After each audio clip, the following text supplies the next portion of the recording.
Welcome, all of you. You are the fourth cohort, and really exciting to see that the work that you've done, as well as the way that you're making an impact and continuing with more grants and more accelerator programs. But the one person I want us to all to give a shout out to before we start is our amazing program director, Kate, who has just led you in such a phenomenal way. So Kate, we're just giving you a little heads up, cheers, and I will turn it back over to you as the MC of our program today. Oh, thank you so much. It's great to feel the love. Really, really grateful to have been on this journey with you all, just to see where you started and where you came from and where we ended with you all. So really the honor is all mine. Thank you so much. Today, we're going to start first with our first panel, which is it's more so body image and mental health. And we're going to hear from Amelior and Highlight Reel. So as we start, I'm going to have Amelior and Highlight Reel introduce themselves and then give us a little bit of a description about what their project is. And then I will have a follow-up question so that we can get a little bit more information about your experience in this cohort this year. So Amelior, do you want to go ahead and start for us? Sure. Hi, I'm Alekia, and I'm joined by my team member here, Prakriti, and we're Team Amelior. It's meant to, a little bit of context about the name is it's meant to be a pun on the word ameliorate, which is to improve or refine or get better. And we've added a meal in there because we want to tackle relationships with food, which can oftentimes be very complicated, body image, body dysmorphia, and eating disorders. And what we are trying to do here in Amelior is create a platform that makes eating disorder recovery more accessible and easy to work through for college students who, especially the ones that don't otherwise have access to therapy. So the project is working currently on creating a platform that connects university mental health departments and services with students who are currently struggling with eating disorders to help them have an easier platform to discuss, to kind of log information, and to help handhold them through this very tumultuous journey. Amazing. Thank you. And then I believe now we have Highlight Reel. So Jamie, if you want to go ahead and start. Hey, sorry. Hi guys, I'm Jamie and I am Team Highlight Reel. And Highlight Reel ended up being an interactive on-campus exhibit exploring the people behind the post. So the idea behind the exhibit was that we're really the first generation to grow up with kind of a continuous scroll of what I like to call toxic positivity. We're sort of bombarded with these images of everyone living their best life and looking their best, which really, as we all know, isn't the full picture. But unfortunately, it's led to an intense amount of FOMO within our generation, body image issues, especially amongst young girls, and just this feeling of not doing and not being enough. So I really wanted to have a space where people could come and think about these issues a little bit more, think about how we're all sort of like feeding into this continuous scroll of a highlight reel, and explore the people behind these, perfect posts. And how social media affects mental health generally. So I know we'll get into it a little bit more. It went through a lot of iterations, but it ended up sort of being this room on campus that stayed there for about a week with a lot of student art and also student stories to talk about the issues. So, yeah. Amazing. Great. Thank you. Now, I do have a question for both of you that I'd love to hear your response to. I want to know if going through this cohort changed any of your existing perspectives as you did more work in the space with your solution, and can you let us know how that happened? Yeah, I can go ahead on this one. I definitely think that it did change a lot. I think our team came in with a pretty certain idea of what we wanted the app structure to look like and what we wanted to work on. But through the process of LookUp and A, the work I was doing, and B, the people I was connected with and the conversations I was able to have, I, on speaking to, nutritionists, to doctors, recognized that, for instance, components like tracking meals or like tracking what you've eaten every day is actually counterintuitive to recovery, because the point of recovery should be that you separate yourself from food and constantly thinking about food.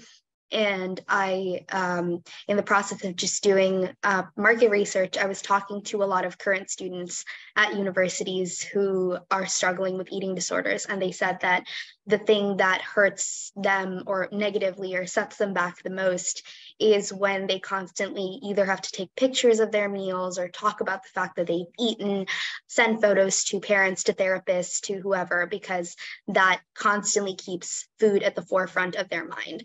So that was really valuable for me to recognize and kind of iterate in terms of what I wanted the end product to be, and to focus more on the positivity aspect, on the cognitive behavioral therapy aspect, et cetera, rather than the actual micro and macronutrients that somebody was taking every day. Yeah, and very similarly for my project, this went through a ton of iterations of what it was going to look like from beginning to end. And I learned so much throughout that process of figuring out what is the best way to artistically depict and articulate the issue of body image and social media and mental health and social media. I had a lot of conversations with my mentor, Natalie, about how can we artistically, again, show this issue, but not trigger people who are coming into the space. And they want to talk about their body image and mental health and social media, but maybe seeing images of or artistic images of people's bodies, or maybe there's like mirrors in the room, and seeing that, maybe that will trigger them rather than having a positive impact and starting a conversation. So I learned a lot about how to share a message, but do it in a way in which I'm looking at all perspectives and trying to figure out the best way to do so in a way that's not going to hurt people and instead is going to start a positive conversation. So learned a lot, and that's probably the biggest thing. Nice. Thank you. It sounds like you both had some mentors who maybe kind of challenged and, had you think about other things, which is really great, because I know that you're not the only teams who have had to maybe pivot and pause and think about other things. So really great to hear about that. And then as we're moving forward, what is next for your teams? Like, how can we either further support you or engage with you and your project as we move forward? Open to both of you. I think for us, the bulk of our work is still something we're going to be working on through the course of the summer. Building the website now that we have a little bit more time, outsourcing work for the app, restarting social media. So I definitely think in terms of support, we would be sending you guys those links to the website, to the posts, to the initiatives and projects we're trying to do. And I think that's where we're headed as a team. Yeah, so Highlight Reel was a little unique in that it was a pop-up installation for a week on campus. But I think the next step is trying to have these similar sort of pop-ups on at other universities and on more campuses across the US. Something that we did that was really successful was not only did we have art, but we also had student stories. So users would come into the gallery and they would scan a QR code and they would read stories about people who posted really positive things, but then there were maybe some rough, not so great things happening in their life behind the scenes. And we got a lot of positive feedback about how reading those stories helps them to consider other perspectives, help them to consider what to share, and maybe how, maybe we can start sharing some things that like aren't the most like highlight reel-esque things, and how that can help create more of a community online and more of a realistic online space.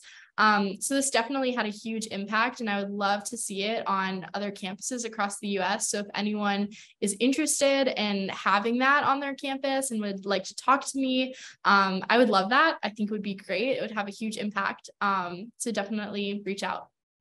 Great. Yeah, thank you. And if you're comfortable, Jamie, if you want to put your email address or somehow where they can connect with you, go ahead and put that in the chat. And then I'll do like a follow-up email with everyone at the end. So that would be really helpful. Want to say thank you to you both for being here and wanting to tackle these like target areas for the space. So really thank you so much. We are now going to go on to our mind-body connection and community panel. So this is consisting of Still Knowing, Niyamat, Go Yogi, and Write It Down. So for each of you, if I just said your team name, go ahead and give us a quick description and introduction into who you are and what your project is. And then I have a kind of a deeper follow-up question for you all. So take it away, and let me go ahead and just say, let's see here. Soraya, if we could start with you, and then we'll do Niyamat, Go Yogi, and Write It Down in that order. Yeah, definitely. So my name is Soraya. I'm the founder of Still Knowing. Still Knowing is a digital platform geared towards promoting mental health and spirituality concurrently. I've been through a lot of iterations with Still Knowing. I came into the program initially having an understanding of what I wanted to do, like a vision, but I didn't really understand how that vision would look. So grateful for LookUp for being the first, I guess, champion for what it is that I was doing or what it is I wanted to do. Ended up getting accepted into a pre-accelerator focused on product design and building out the product. So to pivoted Still Knowing, which was going to be, I guess, originally like more of a media oriented company, still a tech company, but more media oriented, into an actual tech company. And then I'm also currently working on I'm a finalist for a product development accelerator. So I'm really trying to learn product design, how to develop a product around faith and mental health. But I'm really grateful for LookUp because you all were the first people who believed in it. And from there, I was able to get other opportunities. Amazing, great. And then if we have a representative from Niyamat, if you can go ahead and start. And Thank you so much, Kate. Of course. Yeah. I hope that you can hear me well. Thank you so much. And it's a great honor to be here and part of the entire LookUp Live initiative. So I'm the founder of Niyamat, which was a mental health and digital wellness initiative, which was centered around connecting people by actually disconnecting from technology. And the core of our project was called Bedtime Stories for Anxious Adults, which was focused on actually building a community and showing people that they're not alone, and finding comfort in stories of reality, which we sort of carved in the form of children's bedtime stories, which all of us, I'm sure, have experienced comfort with. And it's something that brings back really warm memories. It's a place of fantasy and of love and of ambition. And I think when we allowed ourselves to really, think about things from that perspective, it really opened a lot more avenues. And speaking to Kate and Iska and all the resources that we got from LookUp was even more enriching because it gave us so many more perspectives, and we realized the direction that we want to take. So truly embedded into the entire community for helping us right from design to marketing to events to pretty much everything that we wanted to do. So you really showed us so many different avenues that we can actually access just by having these small but significant steps, whether that's in the form of holding events, whether that's in the form of this book, whether that's in the form of just connecting over on our websites or on social media, even though that's sort of part of the problem. It's something that we have to integrate in order to make sure that our message is getting across to the people that really need to hear it. So as next steps, we're really looking forward to actually connect with certain corporate programs and social education programs to make sure that our voices are heard and in a more targeted environment.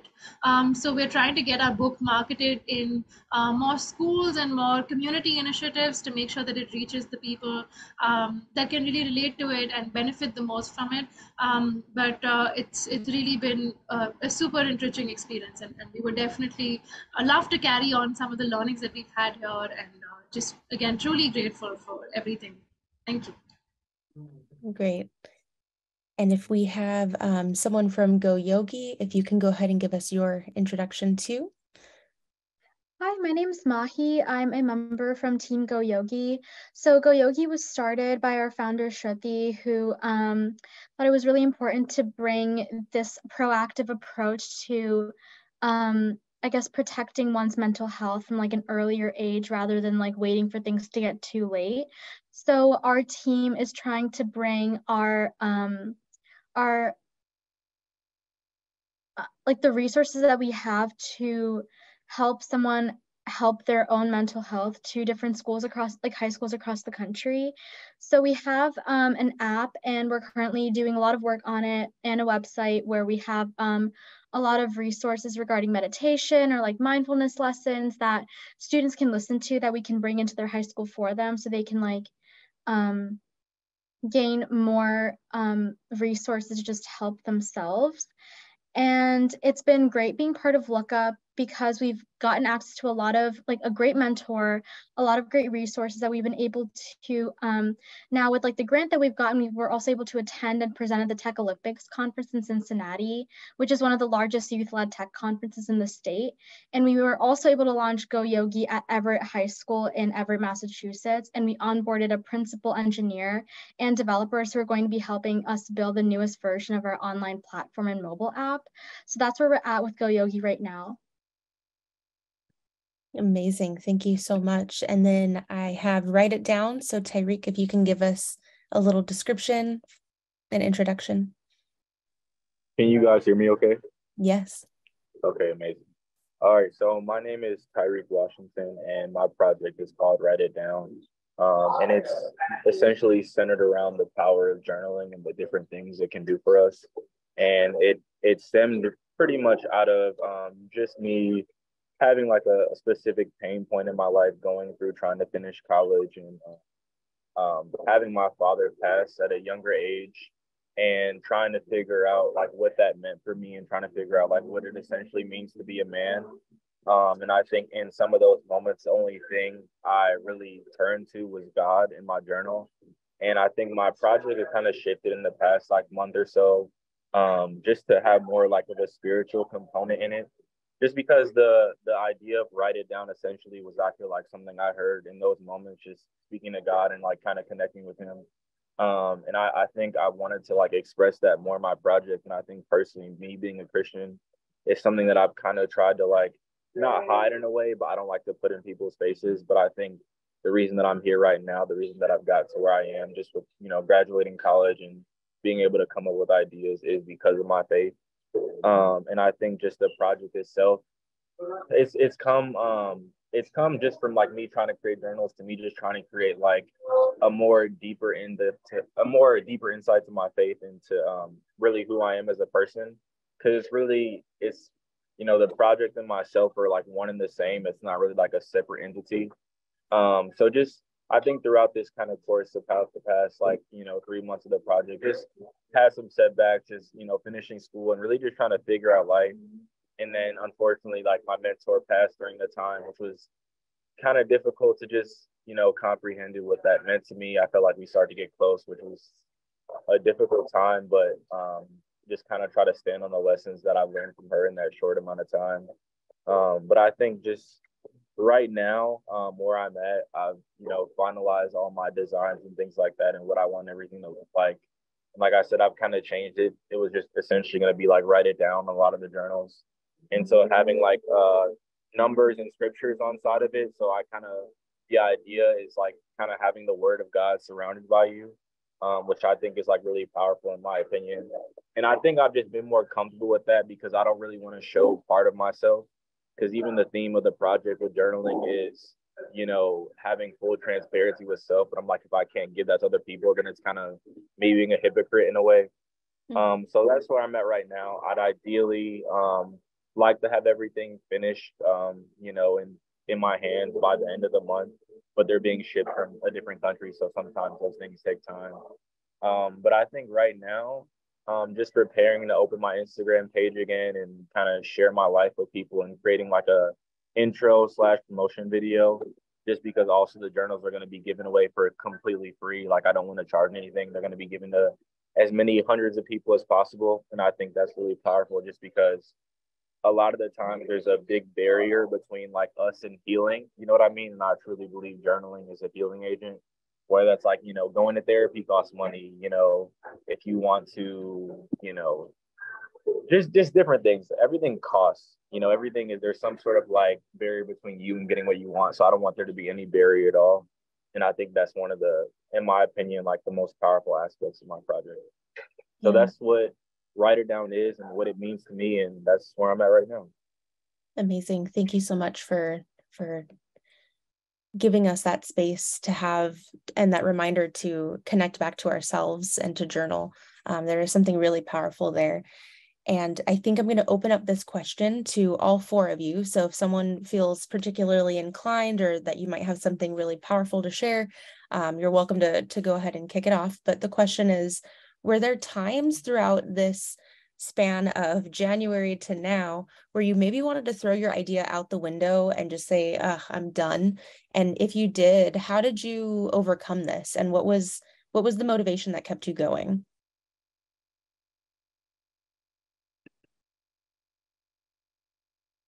Go ahead. So this actually happened probably about literally in the past month. Just me thinking like, my project just with creating journals, I felt like, okay, what if it like people don't care? You know what I mean? Or what if people like, okay, it's just a journal, like why would I want it? And I had to like understand the fact that like you're your own superpower in a way. Like there could be 1,000 people creating this same exact thing, but it's like the reason you create it and the story behind it is like what makes it unique, And I think part of that also helped me with like me being fully transparent about like why I'm creating it and not only showing part of myself. And I think when you try to like put yourself out there fully, like that helps with, it's very difficult, but like it helps being more comfortable with yourself. And then I think also like you kind of have to have like a sense of like being delusional to like really like see what you want for yourself and kind of imagine it in the highest possible capability, like the highest possible level. So I think that just keeps me going like day to day, like knowing like what I'm doing matters. And like, you got to be a little delusional, in my opinion, to be successful in whatever you want to do. So that's kind of something that keeps me, sane, I guess, and in this figuring out stage of life to just like, okay, you can do it. And yeah, just you got to be a little crazy sometimes, I guess. Yeah, I would agree with that. Is there anyone else who might feel similarly to Tyreek or maybe dissimilar, and let us know why?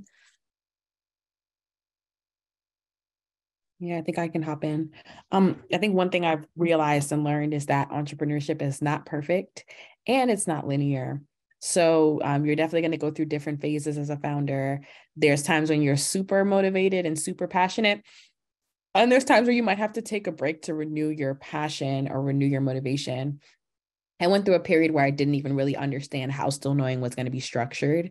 So I had to sit down, think, apply for other opportunities, see what was out there, and then from there kind of rebuild my understanding of Still Knowing. So what I would say is it's a constant process of building and rebuilding, which can make it kind of awkward at times, because you'll tell somebody, well, I was going to do this, and then next week it changes. But I allowed myself to go through the process, and I'm allowing myself to go through the process as a founder because I understand that my end goal is something that is lasting and sustainable. And that takes time, that takes iteration, that takes changing. So I think I really had to allow myself to deal with all the ups and downs and not necessarily judge myself for dealing with them, but more so accept them as a part of the process.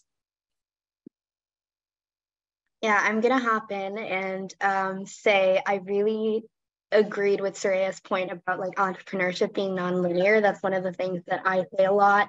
And I was once told that you're not an entrepreneur until you've failed a couple of times. And I do definitely think that that sentiment has been so powerful because it's super true. And I think especially being students, and in this particular age range that we're in, it makes it especially hard because it's not just something that you're working on.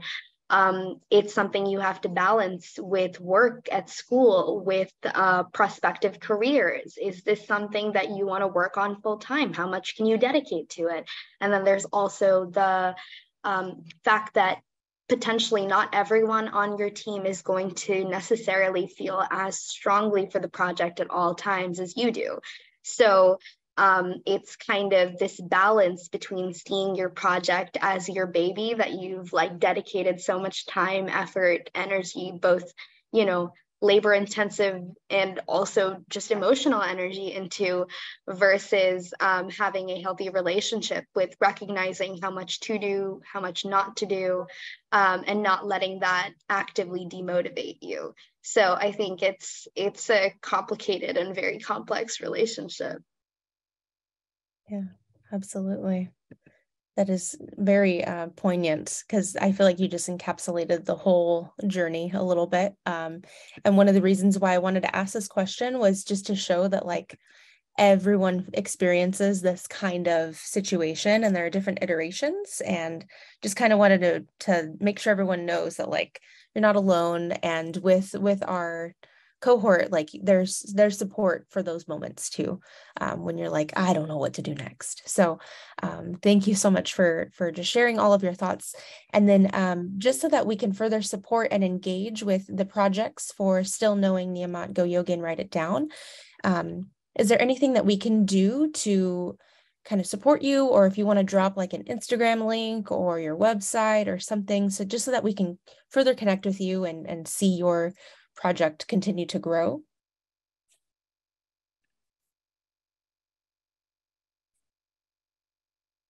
I think I can just hop in. So of course, I'll be able to send all the links after. I don't want to overwhelm people with links, but I am I am going presenting at a startup demo day. I'm going to be presenting for the first time, I guess like the product. Yeah, like a mock-up of the product. So if you do want to attend that, I can drop the link for that. That's supposed to be really cool. Very, very cool and exciting time. I'm one of 6 founders presenting, so this is pretty big. And if you do want to support, figure out what Still Knowing is about, I'll have more information there because I'll really have the product there. So if you're curious about it, you can definitely attend. I'll drop the link in the chat. Great, perfect. Thank you so much. That's so exciting. And then yeah, and kind of same, mine is going to be through my personal page. So drop my personal page there. I will follow you back. So if anybody's worried about that. But yeah, mine is going to be through my personal page, just because how kind of close it is to me, and then transitioning to a business page. So should have some more information on that in the next couple of weeks. So I could put a link and after, I don't know which one would make more sense, but yeah. Okay, great. And then Mahi, is there a place where we can further connect with Go Yogi? Yes, I was just about to drop our Instagram into the chat. We would totally love a follow. We put a lot of great updates on there, and it would just mean a lot to us if you guys would take the time out of your day to follow us on Instagram. Perfect. Great. Thank you. And then Ananya, is there anything that we can do other than maybe purchasing the book to just connect with your team and Niyamat? Absolutely, yeah. We are currently actually trying to move towards another initiative, which I think is not that different from what we did. We're calling it Generation Sleepless, because we feel sleep is very well deeply tied to, we started from bedtime stories for anxious adults, and now we're moving on to sleepless. So maybe I can share a form with linking that initiative, and there's a lot more exciting things coming in the next few months. So I'll definitely share that here, and we would love for you to fill that out. You get a cute little sleep profile which connects you to an animal and tells you what kind of sleep pattern you follow. So I will make sure to share that, and we would love to have you be a part of that community as well. Thank you so much, Kate. Yeah, amazing. Great. Thank you. I'm excited to take a look at that myself too. Thank you so much again, just to this panel too, for being here and doing all of that. We're going to move now into our app section. This was going to consist of, let's see here, I have Timely and Melly. I'm looking through and I don't see Mia, so Luke, it's just going to be a very focused conversation with you today, but still, it's going to be really great to hear about Timely and what your project is. And then I have just a few follow-up questions for you. So if you can introduce yourself and what Timely is, and then we'll get into it. For sure. Thanks, Kate. Hi, guys. I'm Luke. I am a recent graduate from the University of Illinois, and I started Timely back in January, beginning of the year. And essentially, just general overview, Timely is a platform that connects you with people locally based on shared skills or hobbies or passions, and it helps coordinate a time to do them together, essentially. And kind of the idea behind Timely is, in terms of building relationships and connections with people, at least in my experience, has always been through your passions and always been through projects that you work on, right? So for example, we're all here together, we're coming together because we're working on our own things. We have the passion to make a difference.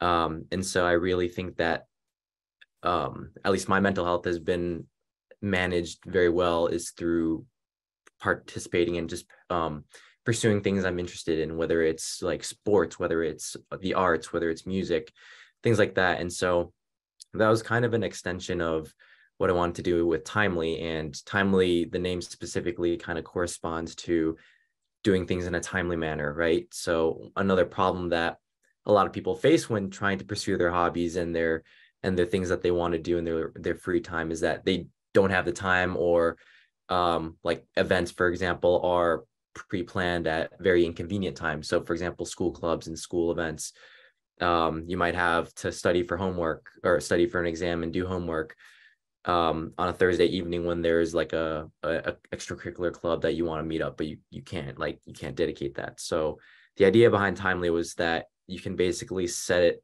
the passions that you want to do on your own time with other people. And that way you have the social collaboration, you have the accountability, and you have the flexibility as well, so that you can pursue these things. And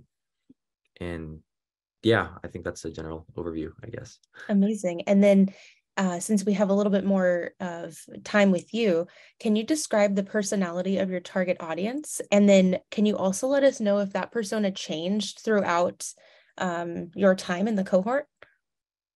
Yeah, so doing the initial user research and just talking to people, we talked to a couple hundred people at my university. A lot of them ranged from graduate students, undergrad students, PhD students. The people that were the most affected were the one, or not affected, but just the ones that kind of experienced the scenarios that I was mentioning earlier, is people who have moved to a new place. So they're fairly new to the environment, right? So this was predominantly underclassmen, like freshmen, and then graduate students or PhD students, people who have just gotten into a new space or environment and are looking for things to do. And so that's what we've been trying to kind of curate our experience towards, is just like kind of for people that are in new places that don't know anybody.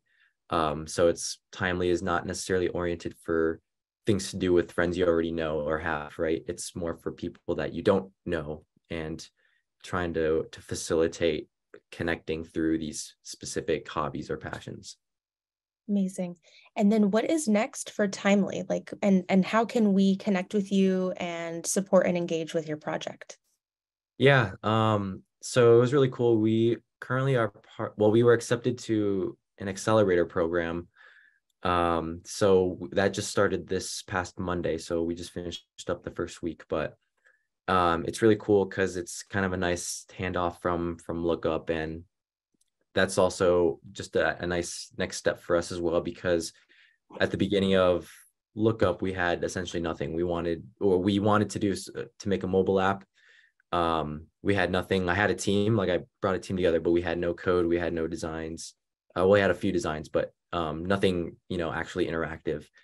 And since then, we've been constantly working on it. We just finished up our like first version. And so kind of over the summer is kind of our plan with the accelerators to, start iterating and start actually getting in the hands of people who would want to actually use it and build from there. And with LookUp, what's great about it is that it is facilitated all towards digital wellness and mental health and stuff. So I think just being in contact and utilizing the network of people who, have industry experience in this, and also just people, because the cohort is consisting of people from different areas. So slowly, as we can hopefully start to expand, can start, connecting with others in different areas and see how it works in their specific areas, based on the community dynamics and whatnot. So it's the idea. Right. Amazing. And then is there a website where we might be able to maybe get on a wait list or just hear about, like, from your newsletter about what's coming up? Yeah. So I'll put it in the link, I'll put it in the chat, but basically we have a website, meettimely.com. Perfect. A little bit outdated. We have to update a couple of things, but it's that's the next kind of place you can kind of see what's going on and just a little bit of background on the project itself and then the team, and like a small glimpse of what the app looks like. So yeah, that's the best place to meet. Amazing. Thank you, Luke, so much. I'm gonna make sure that I get on that list myself too. So let's see. And now we're gonna move on into our podcasts. So we have Silent Battles, and then I also have Control Z, the Climate Mental Health podcast. If I can have each of you introduce yourself and let us know what is your project consisting of and what kind of stories maybe you might be telling, that would be a great starting off point for us. I can start. Yeah. Hi, everyone. My name is Juliana. I am Team Silent Battles. So Silent Battles Stop the Stigma is just a platform on my podcast, originally known as On the Spot with Juliana. So through Silent Battles, I was just sharing stories of African youth and how they've been trying to tackle any mental health issues in their society. So just a background.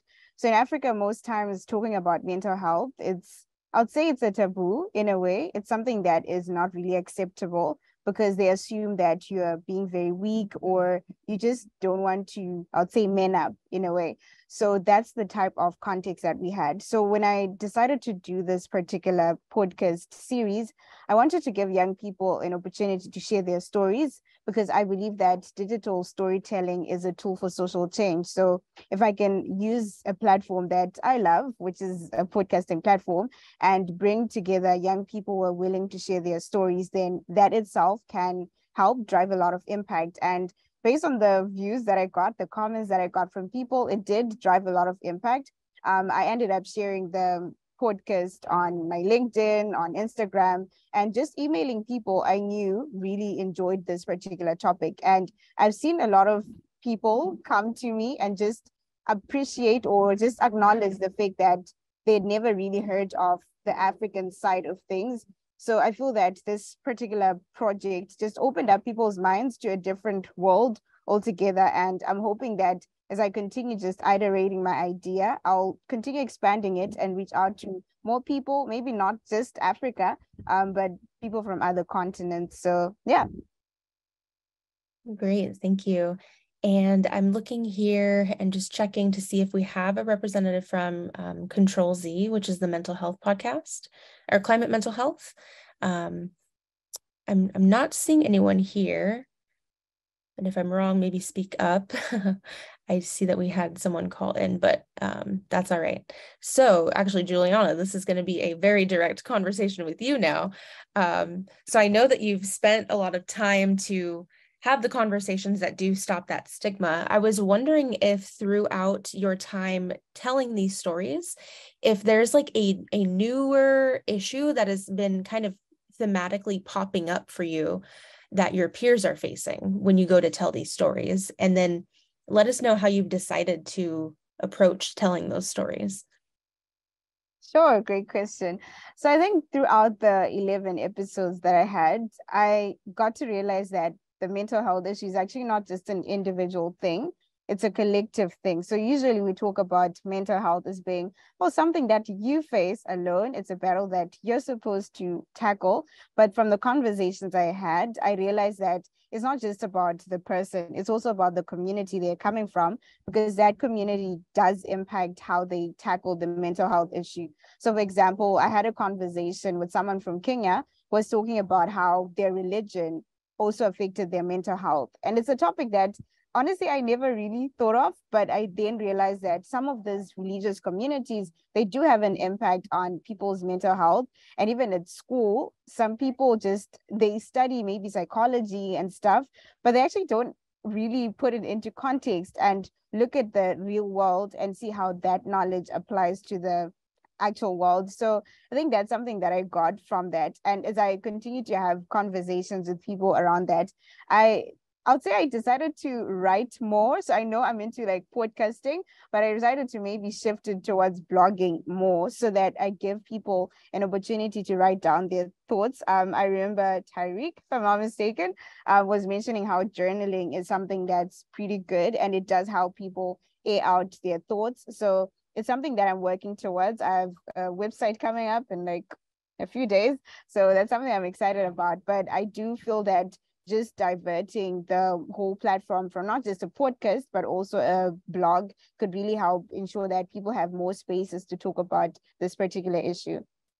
Amazing. Great. And then you also covered my next question, which was what's next? So I think we'll patiently wait for your website to be open and ready. And I will share that information with our current cohort as soon as that's available. You can just send me that link and I'll make sure that we are getting you that connection and extra support. Juliana, thank you so much for wanting to break the stigma and for having a platform that tackles just that. I really appreciate that. And I know your audience does too. So thank you so much. So next up, we are going to shift into our community education and awareness for mental health. Now, this does consist of stories of consent, impact playground, and growing digital. I have some really cool news, though, about stories of consent.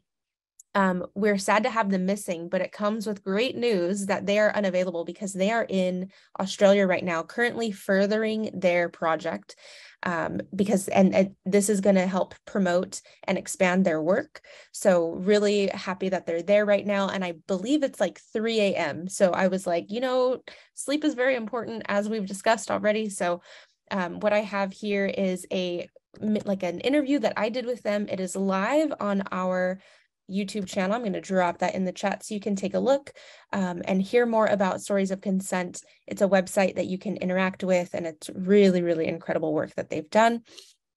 So I have that there. And then I believe I have Pramila in the room with us, and I would love to hear more about Impact Playground, what your project is, and I believe you're the only one here today. So we're going to have another very direct conversation with you, Pramila.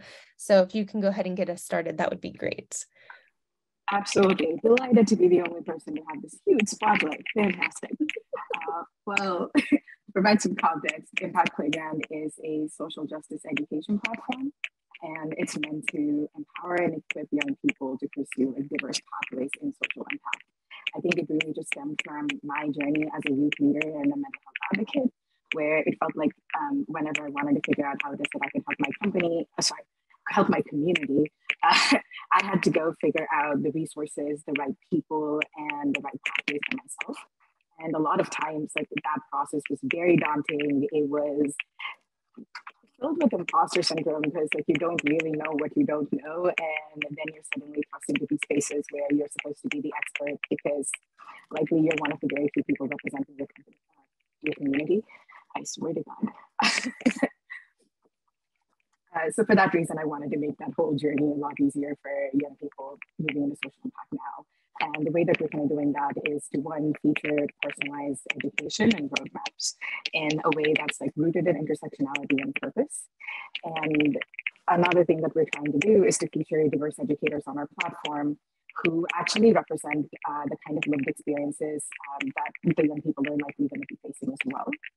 And a long-term perspective, I think like we really want to figure out how it is that we can take this education and turn it into real impact, which means we're trying to build a impact infrastructure that has access to mentors, sponsorship from social impact organizations, resources to build different kinds of solutions that we want to experiment with, and also skills to pursue these careers in the long term. And I think so in addition to providing like all of these building blocks, we're like, how do we also give you a pipeline to make sure that you actually get to pursue this in the long term? I think ultimately our vision is to build these collaborating collaborating pathways in a way to actually build collective power, because that's what often is like missing from young people who have brilliant ideas and a lot of passion, but are just not able to get that power to enact that impact. And ultimately, we also want to build long-term, reliable impact pathways and long-term reliable impact ecosystems, because as long as there's like building blocks, pathways, and pipelines, what we really need is a sense of community to make sure that we continue this work. Yeah, amazing. And I know, like, obviously we've consistently kind of talked about how pivoting is inevitable, and that's just, it's a non-linear course. Were there any pivots for you, and how did you get through them? Genuinely, I think I've pivoted every single week of this program. And I think a big reason that really happened was because my previous experience has very much been, as a student advocate or in nonprofits. And I felt like there was always this bigger structure that I could kind of rely on. But moving over to Impact Playground meant that I was building everything from scratch, but I was also building an organization with other people. So there's a lot of questions we ended up facing about like, what is culture, what are values, like what is the kind of story that we want to tell in a way that any person who's not me will be able to continue this work. And I think I didn't quite have that sort of pressure when I was working, in bigger organizations, because it meant that there were other people always helping me and I didn't have to be the one to set the stage to do so. And I think in my very first meeting with my mentor too, she kind of immediately looked at me and she's like, I can see you struggling with like perfectionism right now. And I just want to tell you as like the leader of this organization, what you need to do is to be comfortable making decisions with imperfect information. And that's going to be the biggest thing that you can bring for the rest of your team. So in that sense, recognizing the fact that every week we were dealing with newer problems and there wasn't enough information to solve them. And we're like, okay, so how do we still kind of move forward? And I think for us, it kind of started from how do we transition from this mindset of being the program to being a product? How do we transition from being one single idea to becoming this organization with values, and it's like a living, breathing entity that is taking in opinions from every person on the team, right? And then also going from, do we focus on the product side of it, or do we focus on the partnership side of it? Do we focus on the content side of it? And recognizing that every week or every day, you can really only prioritize some parts of the bigger problem, and you can only solve some parts of it, and it's okay to push things off. Doesn't make you a terrible leader, doesn't make you a terrible person. It just means that you are learning how to balance your time, and you're learning how to balance you so you don't burn out in the process. Yeah, amazing. And I as you were talking to, I was thinking like, I'm sure you're not the only one who was like this, like having this perfection ideal, like I need to have this in this best iteration as possible. And I'm sure if I asked the room, which I'm going to ask the room, did anyone at all feel similarly where you thought like, I can't allow this yet because it's not perfect or anything like that? And I'll admit to it, but I want to know if there were any other teams who may have experienced the same thing of like this top tier, like, it has to be this, we can't move on yet until it gets there. Anyway. That was definitely me at first. There's a lot more that I wanted to do when building my project, but I specialize in UI UX design too. And so kind of my whole field is about making sure everything is perfect and making sure that the experience is exactly what it needs to be the best. But when creating something from scratch, you kind of have to bend the rules a little bit, and just you have to settle for less, definitely. a lot more, and which is okay, but it was definitely like a counteractive thing for myself based on what I was kind of like learning in my industry. So struggle, but it's important. Yeah. And then to kind of extend that a little bit more, was there anything that you told yourself other than like, it's okay? Like, was there anything that kind of helped kind of burst through like that perfection mindset?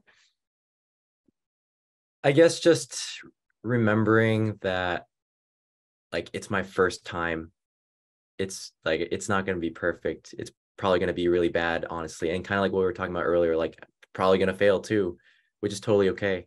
But that's kind of the thing you sign up for. And when you acknowledge that, it makes it a lot easier to cope versus just trying to pretend and assume that it's going to be perfect and it's going to work out all the time. You kind of have to just tell yourself, at least for me, like it's different for everybody, but for me, I kind of just had to like sit myself down and be like, yeah, this is probably not going to be the best. It's probably not going to work, but it's okay. Yeah. I'm actually going to hop in and like build off of that. I definitely think this is something I suffer from. I feel like I tend to have my thought process be a little bit scattered. So in order to make sure that I get from point A to point B, I like get lost in the nitty gritties. I need to have, you know, this very specific plan of we're doing this, we're doing that, we're doing this. And obviously the thing about entrepreneurship, about like market research and stuff is that people take a long time to respond to surveys. They aren't necessarily working on your time. It's really exhausting a lot of the times to have to, you know, follow up, to do all this stuff. And I think it's very easy to get lost and be like, I can't, for me, I was like, I don't have 100+ survey responses to affirm whether this product is exactly what people need. I can't do anything yet. And I think, and excuse my language, but there was an article that my English teacher gave me in my freshman year of college, and it was called The Shitty First Draft. And this was, granted, it was kind of for an English class. And the point of the article was to explain that a lot of the times when you're writing, you get lost in wanting to write something that's super polished and flawless in your first attempt, but that never ends up happening. And a lot of the times what you need to do is just type out a shitty first draft, because it's a lot easier to edit and to conceptualize once you've got everything out there. And I think that mindset and that lesson is something that definitely carried on to a lot of other endeavors in my life, including entrepreneurship specifically. And, you know, sometimes you just have to publish that shitty first draft, even when it comes to entrepreneurship. And that's the beauty of it, that you're constantly iterating. And if anything, I've like just changed the way I perceive that iteration, and it's now exciting. It's like, oh, how can I build upon this today? What new hole can I find that needs to be filled? And then it becomes more of an exciting activity than a daunting one.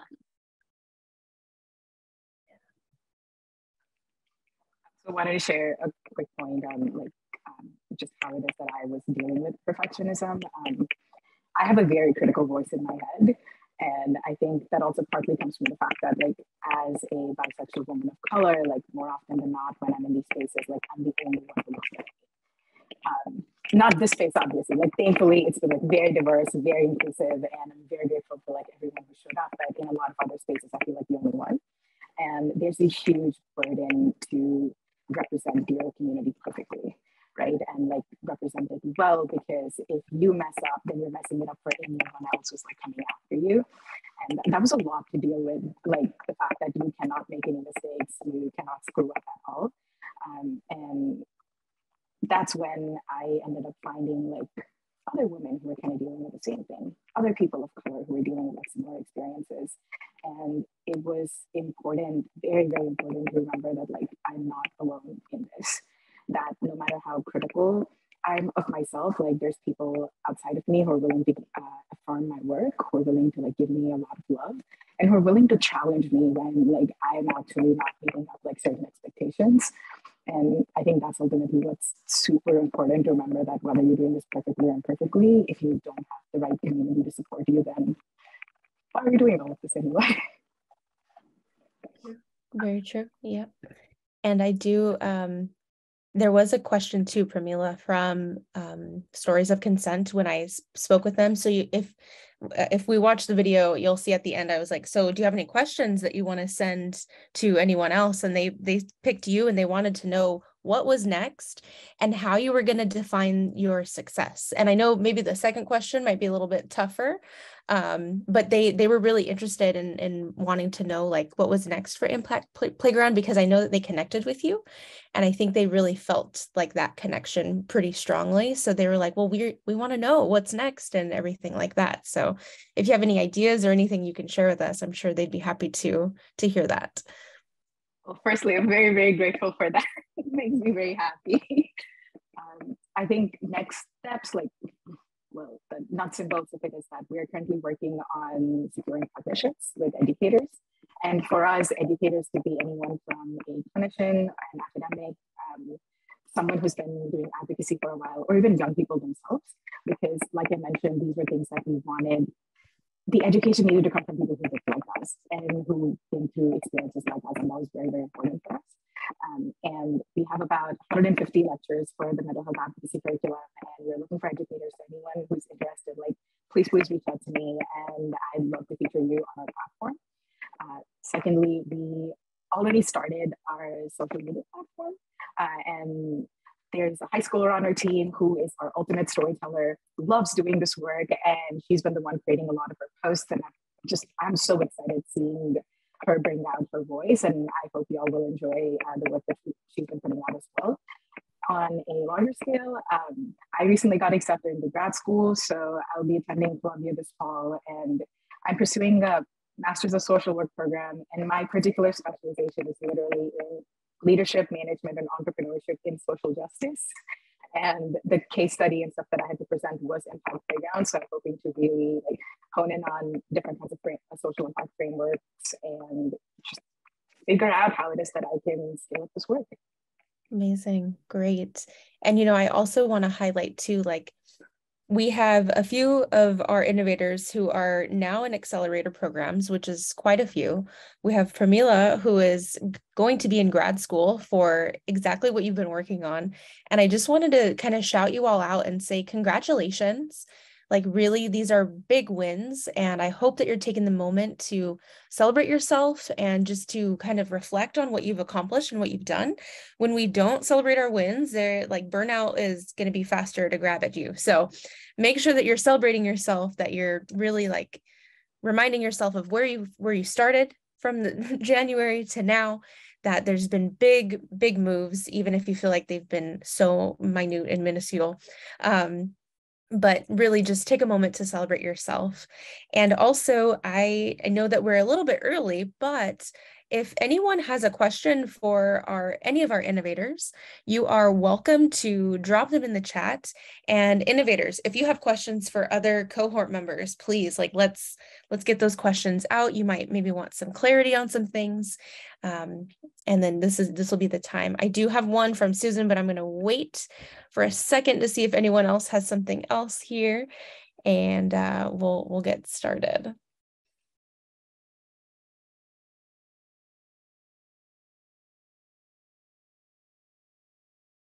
So while everyone's processing, take a minute to think about something. I'll start with one. And this is for anyone who feels inclined. What advice would you give to our next cohort who is going to be going on this journey? One thing I found really helpful was having a task breakdown. So I had a notebook that was kind of my Amealior dump, where I had everything that I needed to do. And I wrote this down so this was either prospective ideas, current things that needed to be worked on, team building, everything. And then from there, I sifted and created like bullet points and subpoints to better find the tasks that either were urgent, the ones that weren't, what I was getting stuck in my head about, how many chickens I was counting before the eggs had hatched, figuring all that out. And I think having that dump of information and then sifting through it is so good when it comes to figuring out what to tackle during the course of the LookUp experience and how to get the ball rolling without throwing too many balls in the air. Yeah, I completely agree with that. Definitely get organized. But I would also say, like, understand that these are big issues for a reason. I remember when I first started, even really conceptualizing, still knowing, like laying the framework, I was like, okay, this is a huge issue. And it's not going to be tackled overnight. So I really had to put things in perspective, and I had to check myself and check my own ambition. I focus on what's in my control, but there are a lot of things that are out of my control. And especially when dealing with mental health, it's such a sensitive area. It's such a sensitive topic. Please take your time to make sure you're dealing with it well. And you're really actually helping people, because I think that really is at the core of everybody, what everyone here is doing. Like, we all really care about helping people. We all really care about mental health, but it's not that easy. It's not that easy. And you want to produce a solution that makes things better, not worse. And that takes time. So what I would say is really put things in perspective, give yourself time, and understand this is a huge issue for our generation. As long as I always say, like, lay a brick. I'm building a house. I'm laying a brick every day. I always say that. And hopefully by the time I'm finished, it's a beautiful house. But I might not see the end, but I'm laying a brick. So that's what I would encourage everyone to do. Like, just lay bricks every day, but keep things in perspective and know these are huge issues and it's not going to happen overnight. Yeah, on top of that too, it's also the comparison game as well, which hits me big time. Like, everyone has different projects, they're working on different things. Some people seem like they're ahead, like way ahead of you. But again, kind of on top of that, how you don't have control of everything. There are certain circumstances that were given to you, that weren't given to you, skills that you have that you don't have compared to other people.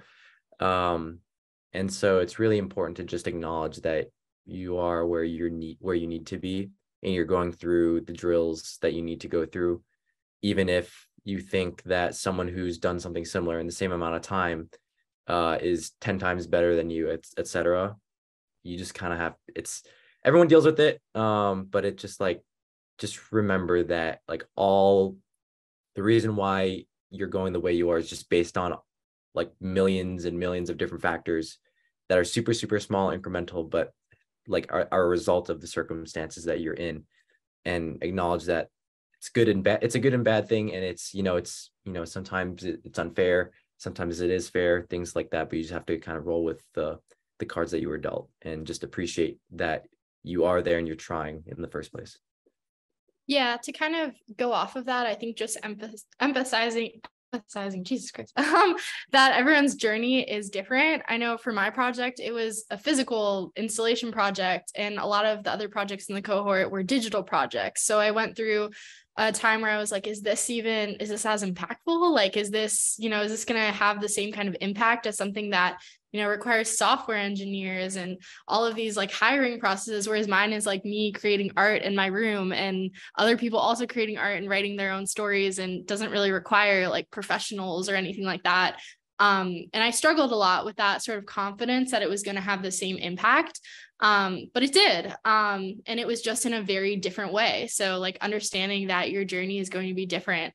And also, and also just understanding that like you're going to have to pivot, that what you thought at the beginning is not what your project is going to end up looking like, because mine definitely did not look like what I thought it was going to look like. But it was for the best. So keeping an open mind and knowing that pivoting is not failure, it's just the next step.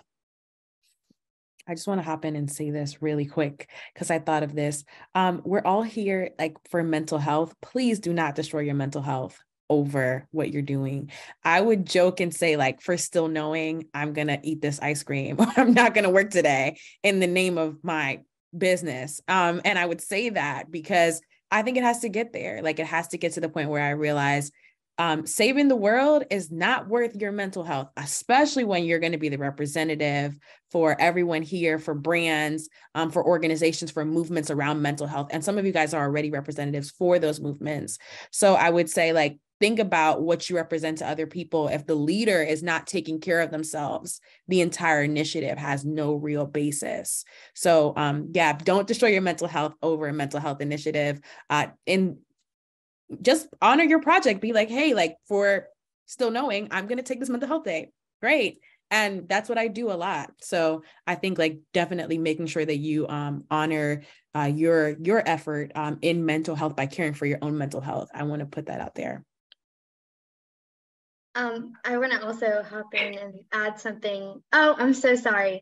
I just want to add something real quick. I actually wanted to shout out Luke and Pramila because, you know, I got really in my head about the software aspect because I mean, I'm a poli-sci major. I'm interested in marketing and business, but I don't have too much, or if not any, CS experience, and I was super worried, super all over the place about how that would work. And you know, Luke took out the time to speak with me at the start of this experience and provided me with a lot of really helpful insight. And during a roundtable, Pramila also gave me like some really, really good advice in terms of how to work with your team and, you know, what to look out for, what questions to ask.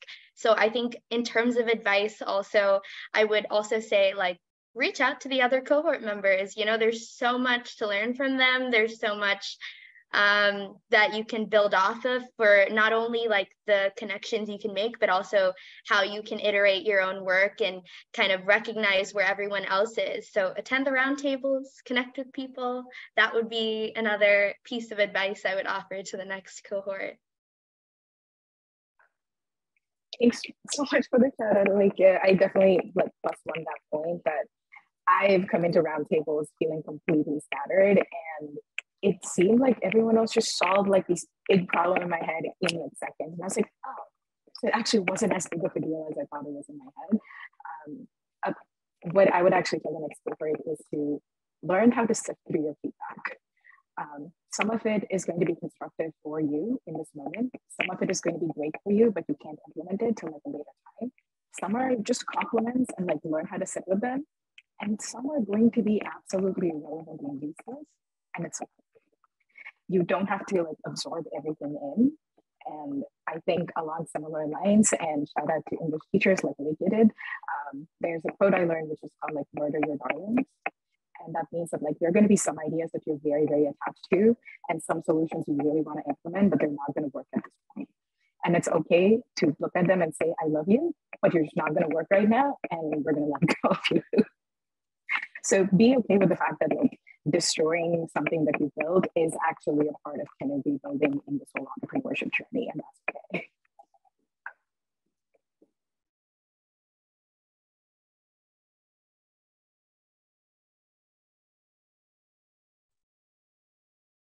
It's been really great to hear from you all. And I just want to point out too that like you all have different perspectives and experiences, but yet there are so many similarities between being in this space and working alongside others. Like there's something that has been really beautiful to see the connections that were built between you all, because I know that frequently people would ask me like, hey, I don't know how to do like coding and I need help with UX and UI. And I'd be like, well, maybe talk to Luke. And to see that Luke, that you gave time to these other cohort members and now they're really like moving forward, like that's incredible. And I know that I've had someone who needed some assistance from Stories of Consent, and they equipped them with so many different tools and thoughts and things. And really, it's been incredible to see that these little connections and ideas are now fully connected, and you have the support system from your peers who are doing the same kind of work with you. So really, I just want to like commend you all for kind of coming together and brainstorming and then kind of holding each other's hands as we're ending out with the cohort. Really, I think that this layer of support is really beneficial too, because, you know, it's just really, really important. So Oh, and Luke, yes, please take it away. Sorry, I had one more thing I wanted to say. Yeah. Also, a big piece of advice too is just like realize that you may not think your work is good, but people that like outside of you definitely thinks that, right? Like all of you guys, I think, are doing awesome jobs from what you're telling me and just hearing your backgrounds and stuff like that and your achievements. And you may not think that it's that great or horrible, but or yeah, you know, you may not think that's that great, and you may think it's horrible, but you guys are doing really well. And like it's like same for me too. Like I've never built an app before I did it, but I still feel like I did complete shit on it, excuse my language, but like that's the thing. It's kind of like people have a very different perspective of you outside of yourself, and try to acknowledge that. And if other people are seeing that, then you should kind of use that as evidence that you're on the right path. So just another last minute thing. Yeah, thank you. I wanted to just hop in and say, so I have like been inspired by LookUp and been inspired by so many other cohorts that I'm in. And I started an entrepreneurial support group for women of color, ages 18 to 30. If anyone is interested in joining, all you have to do is just answer our form to register. It's called Planet B25. We have these sort of conversations, but with an intersectional lens.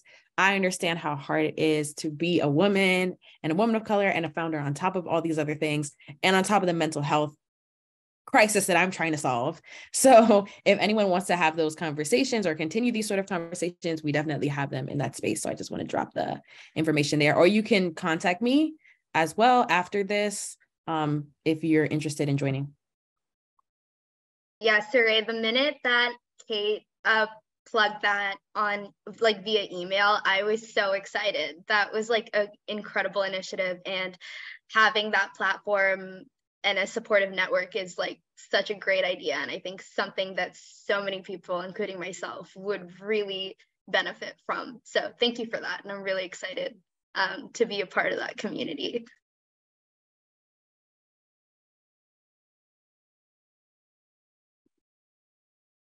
Perfect. And, you know, if anyone has any like lingering questions, I'm going to give you that time to think about them for our innovators.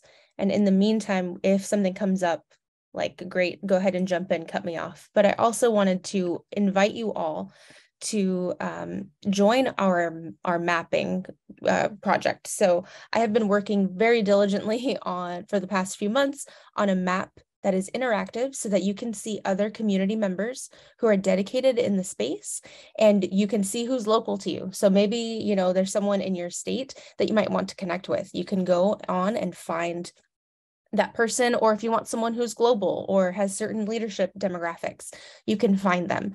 I would love to invite our current cohort to join the map just so that we can get you more support, more eyes, and just more ways to network in our community for LookUp.